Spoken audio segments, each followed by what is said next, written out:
Olá, bem-vindos novamente. Vamos falar agora sobre sistemas de equações lineares.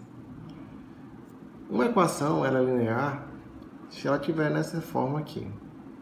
A1x1 mais A2x2 mais A1nxn igual a B1, onde nossas incógnitas são os valores de x, os valores que estão na frente das incógnitas são os coeficientes, e aqui nós temos os termos independentes. Então, o sistema n por n, ele vai ter n incógnitas com n variáveis independentes e cada incógnita vai ter um coeficiente, tá? Outra forma de você ver um sistema de equações lineares é o seguinte. Desta forma, nós temos separadamente a matriz A, que é a matriz dos coeficientes, o vetor x das incógnitas e B, o vetor dos termos independentes. Então, podemos reescrever facilmente nosso sistema de equações lineares na forma A vezes x igual a B.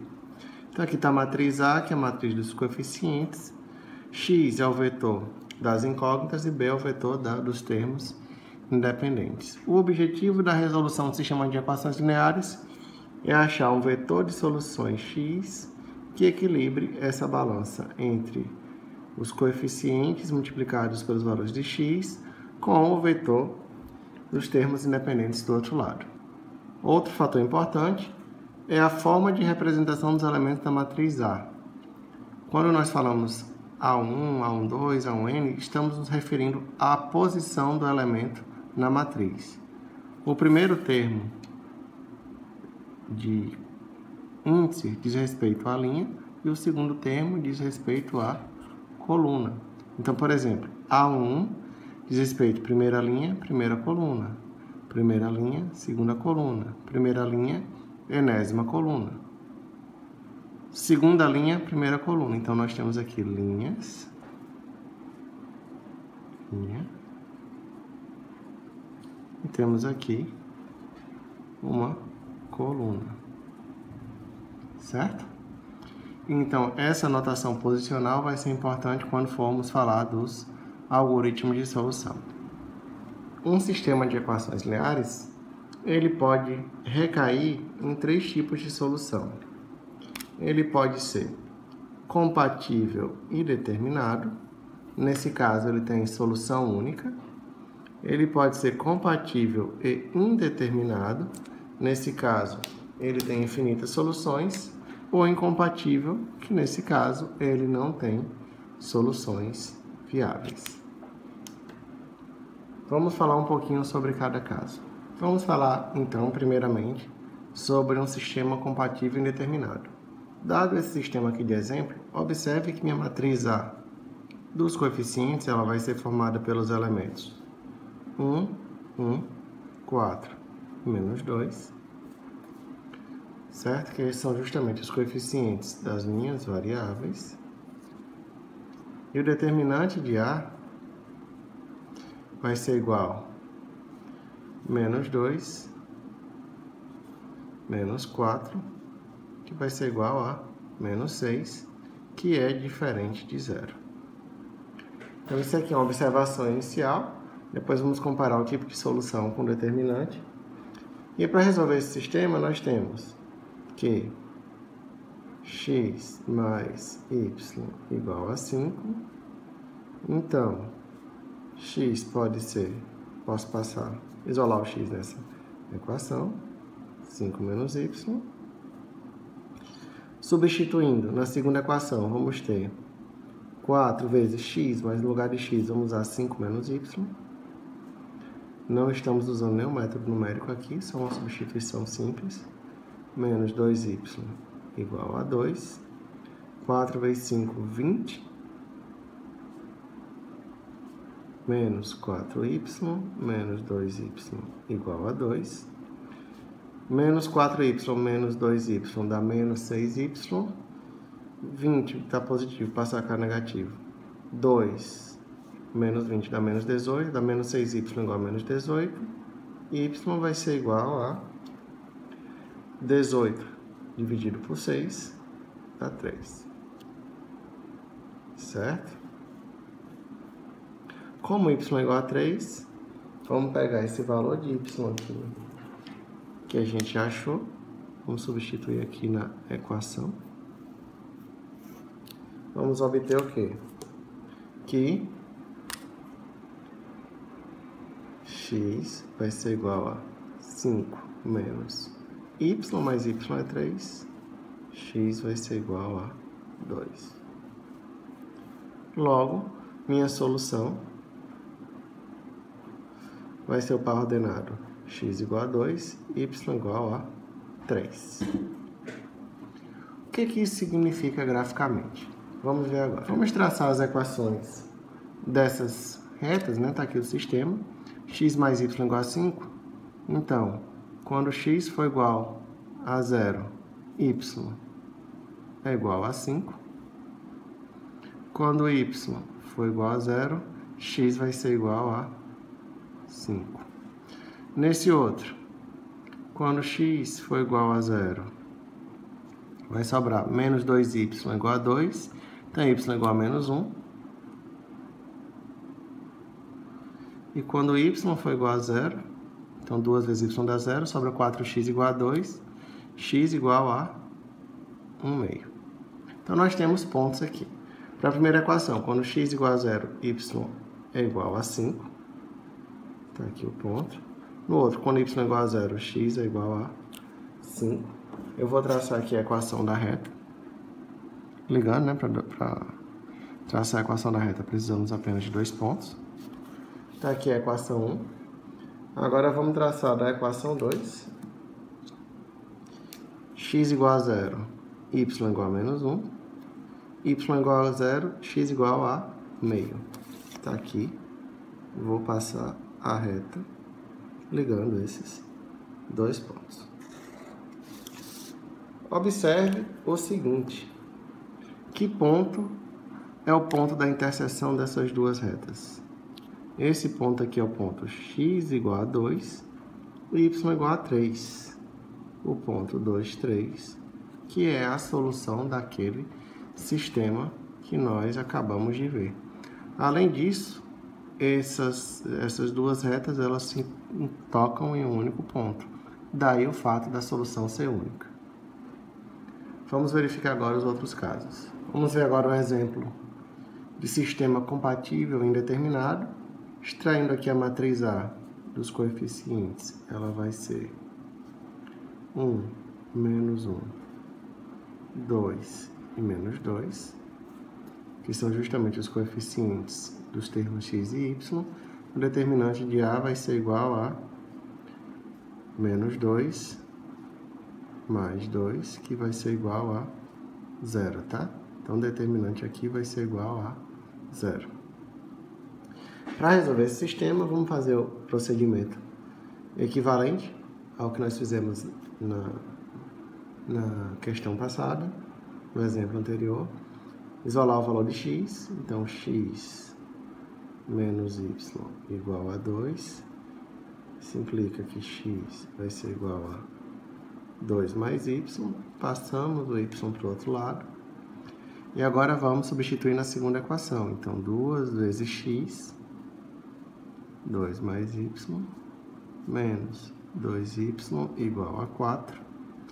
Desenvolvendo aqui, vamos ter 4 mais 2y, né? Fazendo distributivo, menos 2y igual a 4. Então, o que nós temos aqui?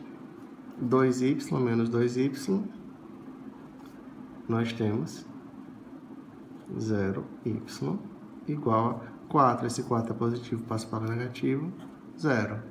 Então, nós temos aqui 0y igual a 0. Então, 0y igual a 0 quer dizer, qual o valor y que multiplicado por 0 vai dar 0? Qualquer valor de y multiplicado por 0 vai dar 0. Isso implica que vamos ter infinitos valores de y que são solução. Então, vamos ver o que isso implica graficamente. Então, de maneira similar ao que fizemos no primeiro caso, vamos pegar aqui as duas equações. Quando x for igual a 0, nós temos que x igual a 0, menos y igual a 2, então y igual a menos 2. Quando y for igual a 0, x vai ser igual a 2. Mesma forma aqui embaixo, quando x for igual a 0, sobra menos 2y igual a 4, então y igual a menos 2. E quando y for 0, nós vamos ter que x vai ser igual a 4 dividido por 2, 2. Então, observe a primeira equação. Quando x for 0, y é menos 2. Quando y for 0, x igual a 2.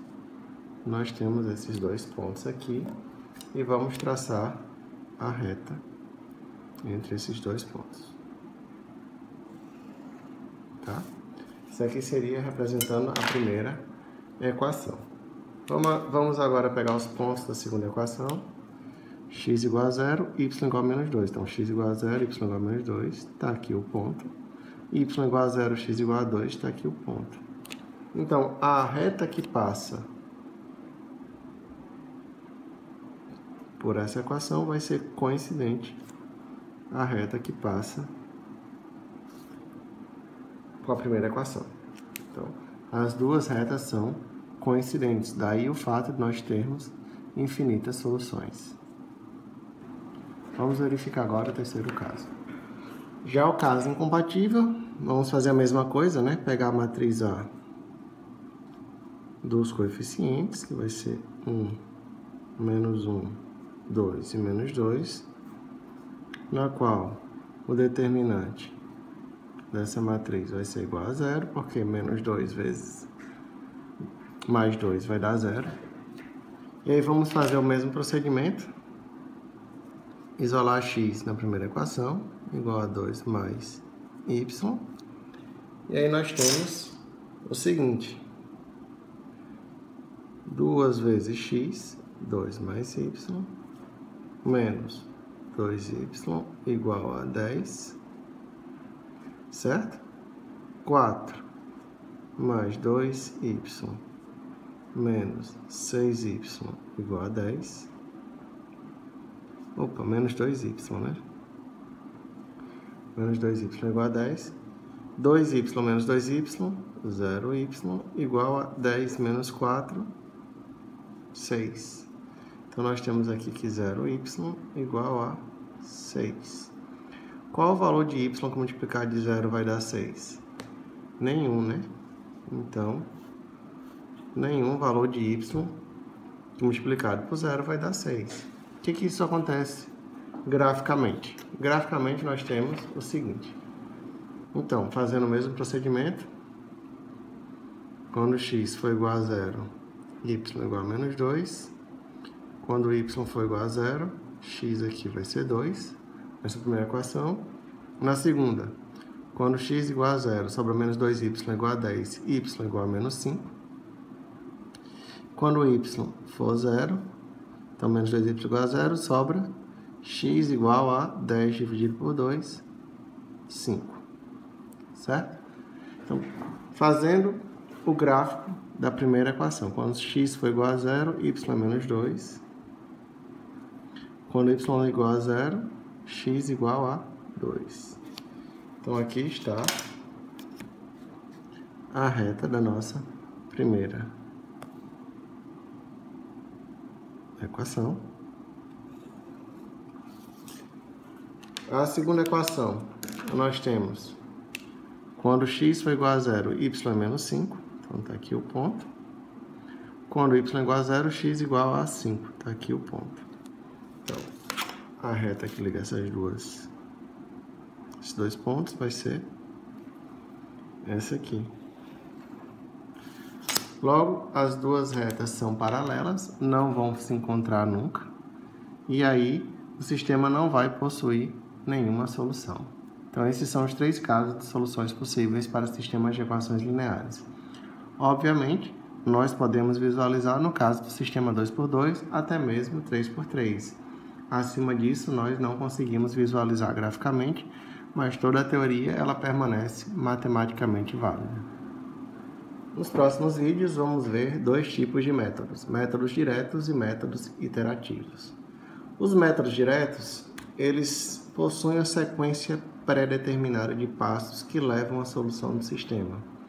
Antes de aplicar um método direto, você sabe exatamente quantas operações e quantos passos vai realizar para resolver o sistema. Já nos métodos iterativos, eles partem de uma solução inicial, vamos chamar ela de x0, e buscam a convergência através de um processo iterativo de melhoria. Então, se formos comparar com o assunto de vídeos anteriores, como é o caso de zeros de funções, um método direto para determinar uma raiz de uma equação de segundo grau seria o método de Bhaskara, e um método iterativo seria o método de Newton.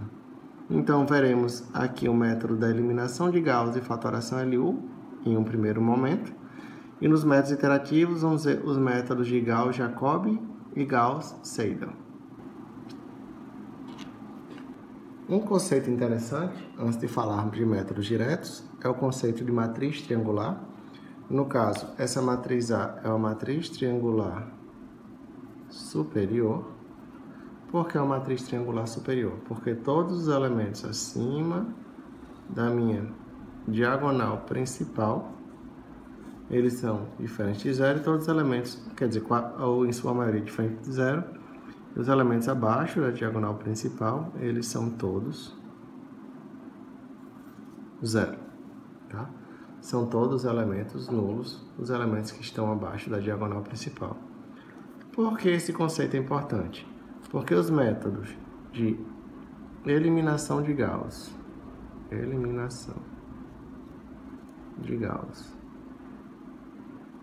e os métodos de fatoração LU,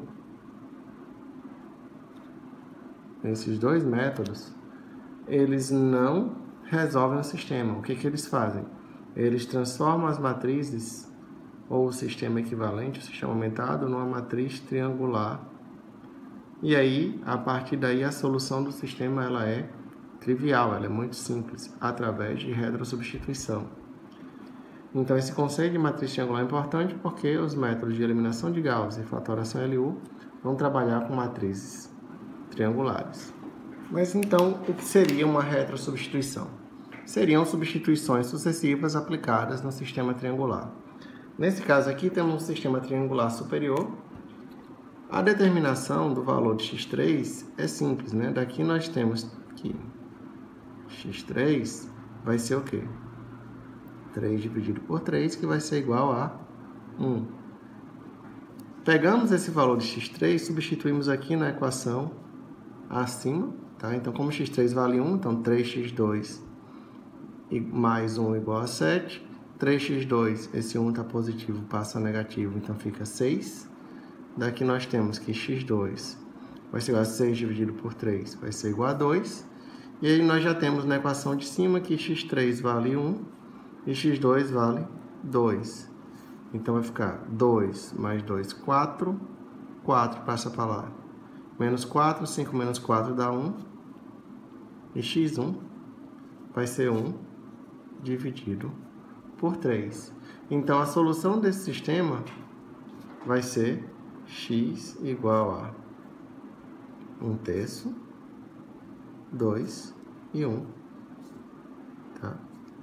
Será a solução desse sistema. Claro, x transposto, porque x é um vetor coluna, estou escrevendo aqui no formato de linha. Então, a retrosubstituição, ela consiste em você pegar esses valores que você já encontrou e usar para encontrar a solução acima, no caso do sistema triangular superior. Temos um algoritmo de retrosubstituição. Como é que ele funciona? Essa retrosubstituição, esse algoritmo aqui, ou essa ideia de funcionamento, ela funciona para um sistema triangular superior, que é o nosso caso. Por exemplo, você determina xn como sendo bn sobre ann. Xn é meu último elemento da matriz, a matriz n por n. Então, aqui eu vou ter n igual a 3. Então, x3, que é xn, vai ser b3 sobre a33, que vai ser 1. Certo? Então, temos aqui, x3 vai ser igual a b3 sobre a33, que é o que está aqui no nosso algoritmo de retrosubstituição. Então, observe que este i aqui ele vai controlar a retrosubstituição de cada linha. Então, como o nosso n é igual a 3, esse i vai variar de 3 menos 1 até 1. Então, de 2 até 1, vamos ter i igual a 2 e depois i igual a 1. Então, x2, tá? Primeiro i igual a 2. Então, x2 vai ser igual a b2 menos o somatório de j variando de i mais 1. Então, como i é 2, 2 mais 1 é 3, até n, que é 3, de 3 até 3. Aí j, então, i é 2, j é 3, a2, 3, x3. a2, 3, x3. Tá? Sobre aí i, que é a2, 2. Então, voltando para cá. x2 vai ser b2, que é 7, dividido por menos x3, dividido por a33. Mesma coisa para o terceiro caso. Quando i for igual a 1, nós vamos ter aqui x1 vai ser igual a b1 menos somatório i variando de j variando de i mais 1, i é 1, j vai variar de 2 até 3, a i j, xj. Então, nesse somatório eu vou ter o quê? A, i, j, então j vai ser 2, x2, mais a 1, 3, x3. Então, b1 menos a1, 2, x2, menos a1, 3, x3, o menos está aqui em todo o somatório, dividido por a1, 1. Segundo esse procedimento, você vai chegar em 1/3. Então, esse procedimento aqui seria uma ideia computacional, ou uma fórmula geral de aplicação do sistema de retrosubstituição, mas para isso o sistema já tem que estar no formato de triangular superior.